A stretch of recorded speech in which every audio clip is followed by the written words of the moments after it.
think we're recording. So, yeah. Hi, Ruta. It's really great to see you again. How are you? I'm doing really well. It's so good to see you again. Ruta, it's a real pleasure to have you here in this interview with Madrid Bookie and your Spanish publishing house, Manera.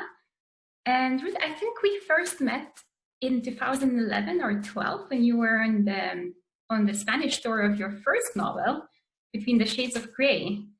And that book spoke really profoundly to me because, well, it tells your family story, but it also tells my family story, and it tells the story of the families of thousands of Lithuanians. And this was something so big for us, and I just really wanted to thank you for sharing that story with the world. And for those of you who may be listening to this interview and haven't read the book, it depicts the horrors of the mass Soviet deportations from Lithuania to Siberia. So thank you, Ruta, for sharing that story. I have to thank the people of Lithuania and Latvia and Estonia for allowing me to share their history. And that's something really great about historical fiction. You know, through historical fiction, we discover stories and people we might not ever have met otherwise. Exactly. And well, now our paths have crossed again because your fourth novel, your last one, The Fountains of Silence, is set in Madrid, which is the city where I live, and I've been living here for the past 12 years. And the book is set in Madrid in the 50s during Franco's dictatorship. And well, my first question to you is actually related to this. Well, I've been living in Madrid for more than 12 years now, and well, in Spain even more. And sometimes I'm still struggling to grasp some of the nuances of the Spanish history and the complexity of it, and this deeply rooted division of the society. So I wanted to ask you, where did you find the courage to write about such a complex topic? Well, you're correct. I agree that it's a very complex and nuanced part of history. And the courage and the inspiration came from the readers in Spain themselves. When I toured in Spain for my first novel, I met so many incredible human beings that had such compassion for hidden history and underrepresented stories and the people who experience those stories. And when I asked them, well, tell me, you know, the history and your family history, people were reluctant to talk about it. Some people said, honestly, I don't quite understand it myself, some of the young people, and they said, I know it's very complex. And the older people said it's too difficult for an outsider. But my desire to unearth these hidden stories, that's initially what gave me the courage. And then the people that I worked with in Spain, this was a collaborative effort for sure. They also gave me the courage and helped me see the story from many different angles. And that's sort of how I got into it and pursued it, working both with my American publisher and my publisher in Spain. Wow, that's really amazing. And I can see you really love challenges because that's a tough one. And my second question to you is actually related to this as well. Well, do you think writers or foreign writers have the right to tell this history of a different country? You know, and one of the characters of your book, of The Fountains of Silence, Fuga, one of the most interesting characters, said, although referring to tourists, not writers, actually, that, you know, foreign money can buy Spanish wine and sunshine, but not the right to their history. So do you think that applies to writers as well, or can we as writers write about someone else's story? I think it does apply to writers, and I think that inserting that question from a character was me exploring what right do we have to history other than our own. I believe, this is just my personal thought, I believe that the history, it belongs to the people who experienced it. It belongs to the true witnesses. And so I needed to find a way into this story because I am not Spanish. And with all of my books, I'm writing about a time period that I didn't experience. So having the perspective of the true witness, having them help me think critically. And when I say critically, I mean to walk around the entire topic, to discover it, to really do the work around it.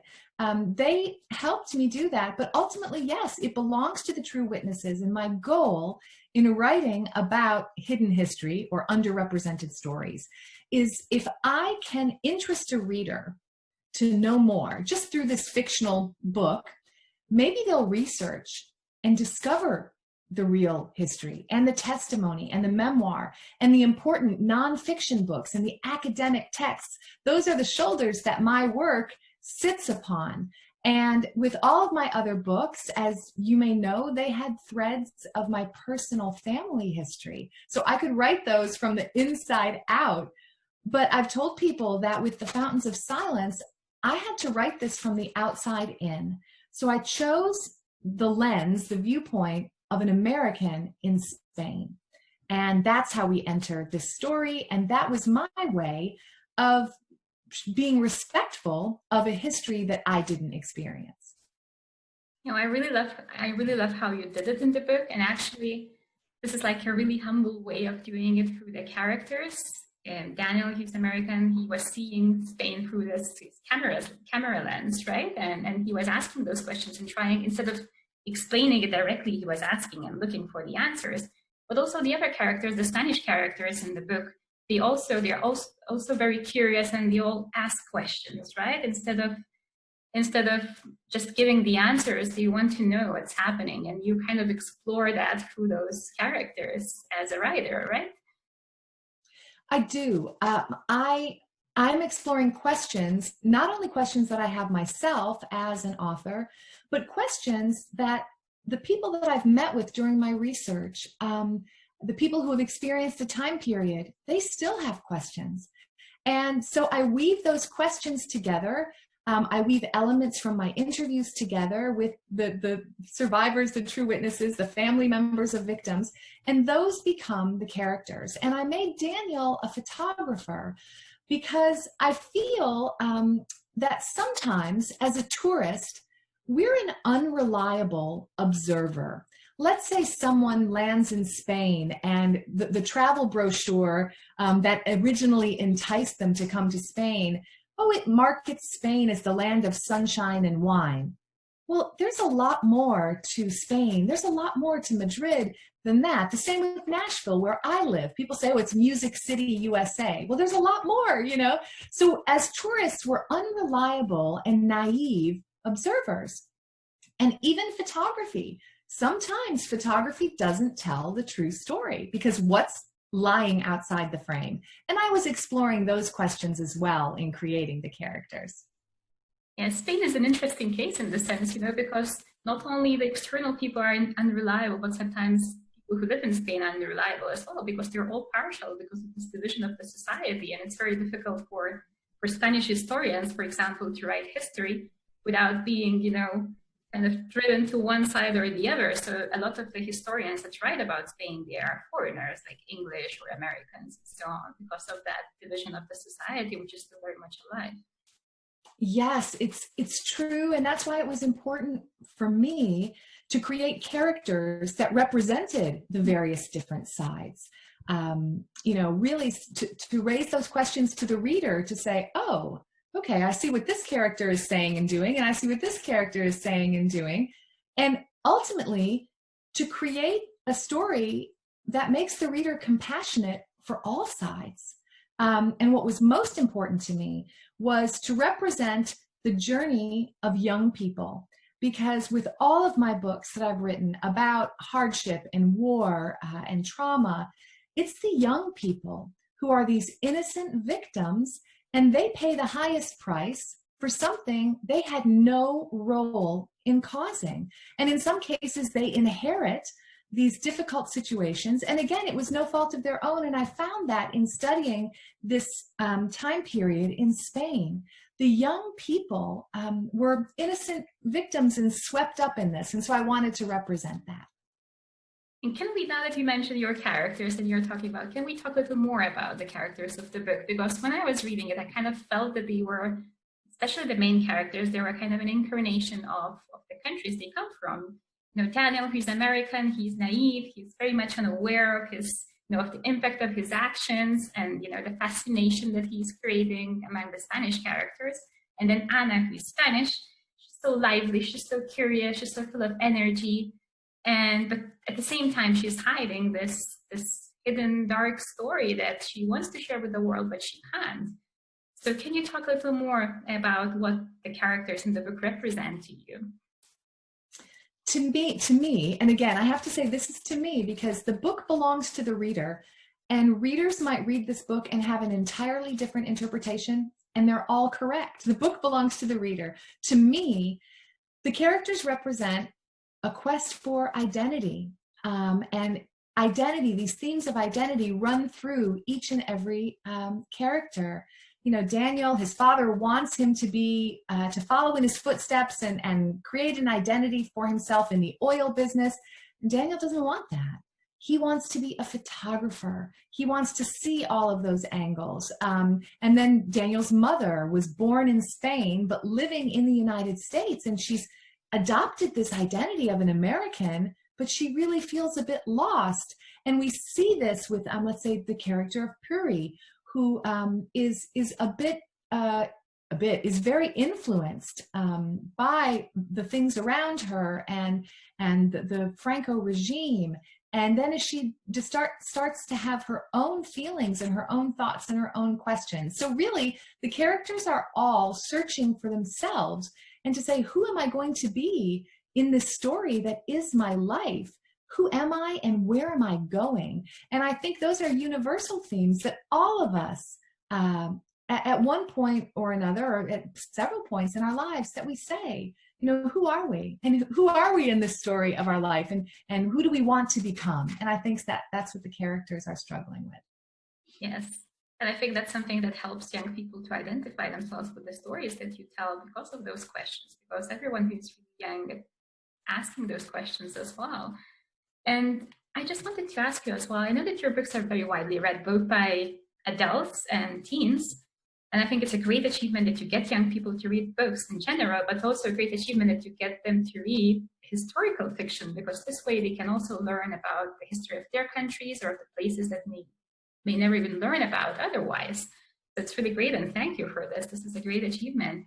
But I wanted to ask you, did you intend your books to be so accessible to such a broad range of readers, or did it just happen naturally when you started writing? Well, this is a great question. Thank you.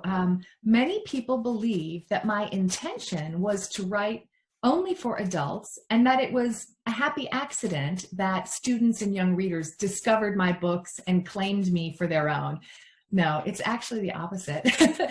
I always intended to write for students and young adults and college students. And even I have readers that are as young as 12 years old. And the reason being is that I have a theory that books we read when we're very young have the ability to make a lasting impression on us. I think everyone watching this interview, we can all remember a book we read when we were really young. We carry those books with us in our hearts. My shelves here are there. It's my favorite books, you know, they're my friends. And so I wanted to bring these underrepresented pieces of history to that audience. That audience is going to carry our fading stories into the future. Also, I've found that young people have a tremendous sense of justice. They have deep wells of compassion and empathy. And it's going to be these people that create hope for a more just future, a world of freedom, a world free of prejudice. This is going to be the young people, and I have such confidence in them. And so I wanted that audience particularly, and they're so honest. They're a very tough audience. But along the way, what I've found is that there were adults who had experienced some of the things I was writing about, the time periods. And so parents and grandparents were reading the books with, with their kids, their grandkids, their students. And then in some countries, I'm only published for adults. They feel the books are a little too heavy or dark or sad. So it was, it was a happy accident. And I'm so fortunate to have young readers. They are deep thinkers. They have such a sense of emotional truth. And so to give these pieces of history to them to sort out Oh, it's a privilege and an honor. And congratulations. This is really a great achievement. Thank you.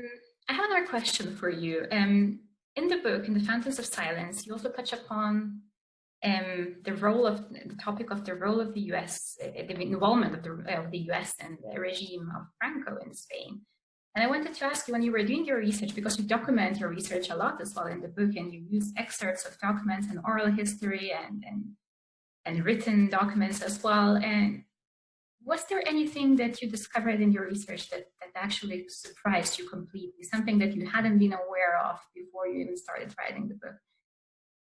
I'm so happy that you asked this question, because yes, indeed, there was, and the discovery actually changed the dimension and the structure of the novel. What I mean is, when I was researching, because I had these American characters who were the lens into Spain during the 1950s, I wanted to know what the American viewpoint was on Spain during the time. So I did a lot of research into the diplomatic archives, exploring oral history reports and testimonies of the diplomats who were in Spain.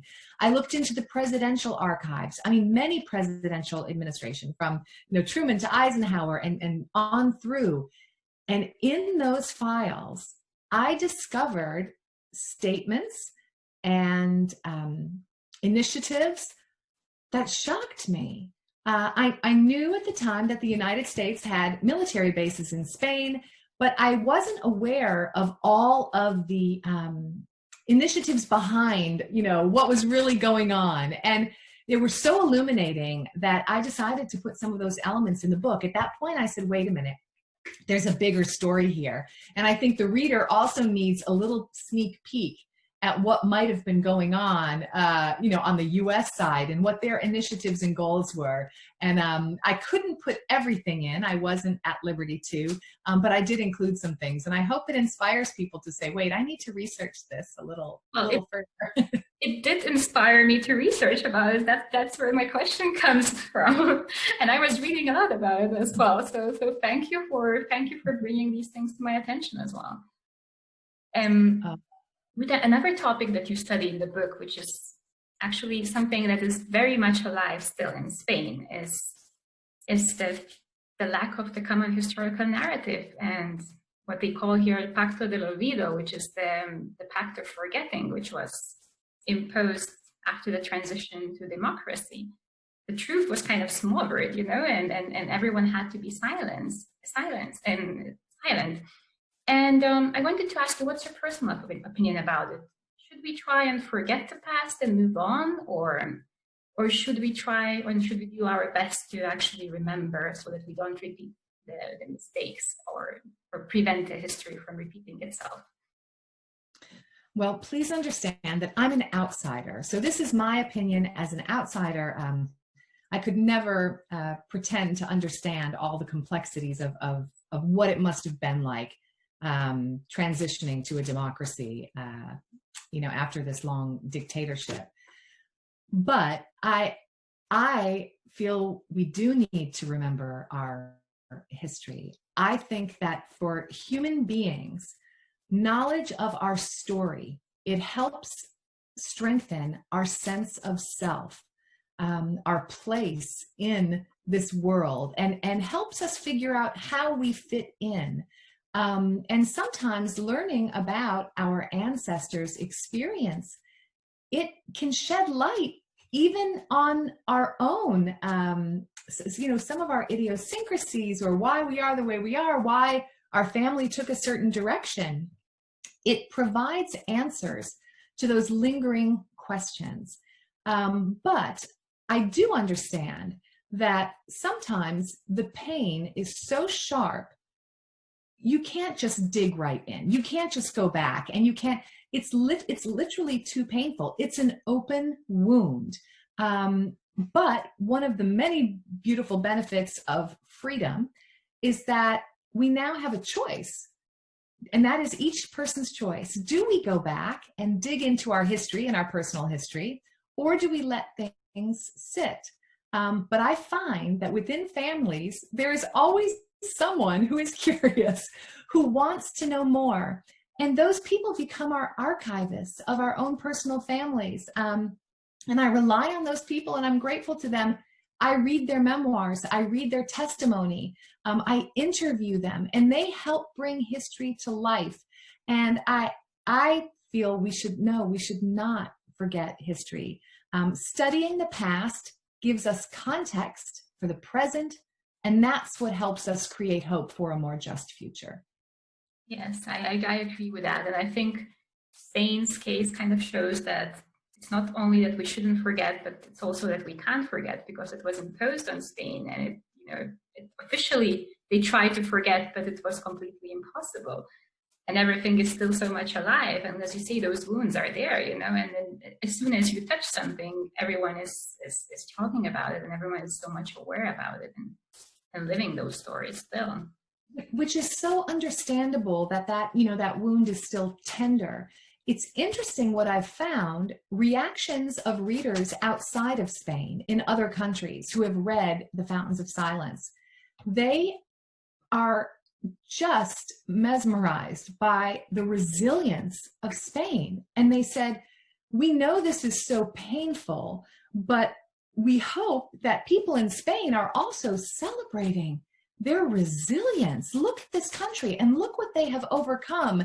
And so again, when we look from a different lens, the outsiders are looking at Spain with such admiration. How could human beings overcome this? Of course, they couldn't just overcome it, after a couple of years. This is ongoing, but people outside are so impressed with the resilience. It's very inspiring to other people. It is really inspiring, and for me as an outsider as well. And I wanted to ask you, did you receive any feedback also from the Spanish readers? How did they receive the book, actually? Because it's touching some of the very sensitive topics here. It is. And the emails I receive from the readers in Spain, what I'm finding is that it's unlocking a door or opening a window to their own history. And it's helping them remember. Some people have emailed me and said, I read the book, and I called my grandmother, and we had a conversation about this part of Madrid during the time period. And yes, it was like that. And so far, the responses have been very encouraging. And I was so disappointed that I wasn't able to come to Spain because of the coronavirus, because I think in person we could have had some really interesting conversations, which it'll happen. It just, those have to be. Yeah, I'm sure it's going to happen. Maybe not, and maybe. Yeah, and what I'm seeing is that I am learning so much. I spent 7 years on this book. I could have spent 7 more. And it's an ongoing learning process, not just for the readers, but for the writer. So I'm looking forward to that. So I guess the research is probably one of your favorite parts of writing, because you spent 7 years on research for this book only. I love it.